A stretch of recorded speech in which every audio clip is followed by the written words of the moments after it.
JPSC की प्रारंभिक परीक्षा में औद्योगिक नीति और पुनर्वास नीति है। तो आज हम लोग औद्योगिक नीति पर चर्चा करते हैं। तो आइए देखते हैं औद्योगिक नीति। तो झारखंड में अभी तक 3 औद्योगिक नीति आई है। तो सबसे पहला आया है 2001 में, फिर दूसरा नीति जो है वो 2012 में आया है और तीसरा जो है 2016 में आया है। तो इस वीडियो में हम 2001 की औद्योगिक नीति के सारे महत्वपूर्ण तथ्यों पर देखते हैं। तो सबसे पहले है इसकी 2001 का जो औद्योगिक नीति है, इसका घोषणा कब किया गया था? तो इसका घोषणा किया गया था अगस्त 2001 को। ये सारे फैक्ट आप लोग पूरे अच्छे से याद करके रखिएगा। तो औद्योगिक नीति की घोषणा कब किया गया था? 2001 में। फिर इसका लक्ष्य क्या था? इस नीति का जो लक्ष्य था वो 10% औद्योगिक विकास दर प्राप्त करना था। ठीक है। इसके बाद आते हैं, इसमें सरकार जो है वो 30 वर्ष तक लीज पर भूमि उद्यमियों को दे सकती थी और कलेक्टर के पास पावर था कि 5 एकड़ तक का भूमि वो किसको दे सकता था? उद्यमी को दे सकता था। 5 एकड़ तक का कौन दे सकता था? कलेक्टर। और सरकार के पास कितना तक का भूमि वो दे सकता था उद्यमियों को? 30 वर्ष तक की लीज पर भूमि दे सकता था उद्यमी को। फिर देखते हैं सब्सिडी। इस औद्योगिक नीति में सब्सिडी और कर में छूट दिया गया था। कितना उद्योग के लिए? टोटल 29 उद्योग के लिए। तो इससे संबंधित जो प्रश्न आएंगे वो डायरेक्टली पूछा जाएगा कि लक्ष्य क्या था, सरकार कितने वर्षों तक लीज में भूमि दिया जाता था, उद्यमी सबको कितने वर्षों तक के लिए दिया जाता था, और कलेक्टर के पास कितना पावर था कि वो कितना भूमि दे सकता था उद्यमी को। तो वो कितना दे सकता था? 5 एकड़। तो इस टाइप से सारे फैक्ट से एक एक प्रश्न आ सकता है। तो देखते हैं इसमें राज्य के जीडीपी में वृद्धि।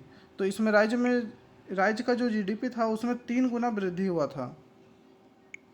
प्रति व्यक्ति आय 2001 में जो ये औद्योगिक नीति आया था उस समय जो प्रति व्यक्ति आय था वो कितना था? 14,000 रुपया था पर ईयर। लेकिन क्या होता है 2010 से 11 में कितना हो जाता है? 14,000 38,000 पहुँच जाता है।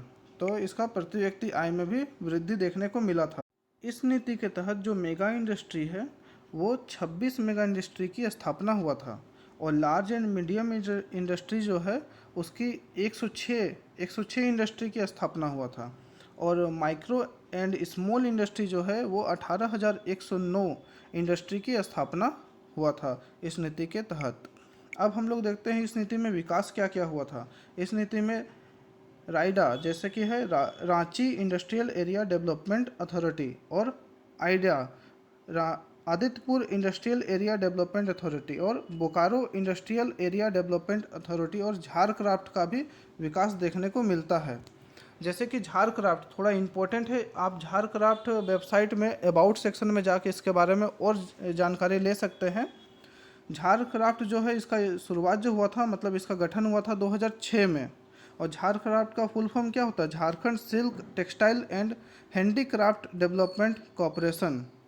और झारक्राफ्ट का गठन क्यों किया गया था? गांव के विकास के लिए। के तहत तसर रेशम पार्क की स्थापना किया जाना था। कहाँ पे? चाईबासा और गोड्डा में। फूड प्रोसेसिंग पार्क की स्थापना कहाँ किया जाना था? रांची और दुमका में। इलेक्ट्रॉनिक पार्क की स्थापना कहाँ किया जाना था? नामकुम और टाटी सिलवे में। ये कहाँ है नामकुम? यह है रांची में। सॉफ्टवेयर टेक्नोलॉजी पार्क जो है इसका स्थापना कहाँ किया जाना था? रांची और जमशेदपुर में। निर्यात प्रोत्साहन औद्योगिक पार्क कहाँ था? ये था धनबाद में। इस औद्योगिक नीति 2001 से संबंधित तथ्य यहीं तक था और इसके जो अगला पार्ट जो बनेगा उसमें औद्योगिक नीति 2012 का जो है उसके तथ्यों को संग्रह रहेगा।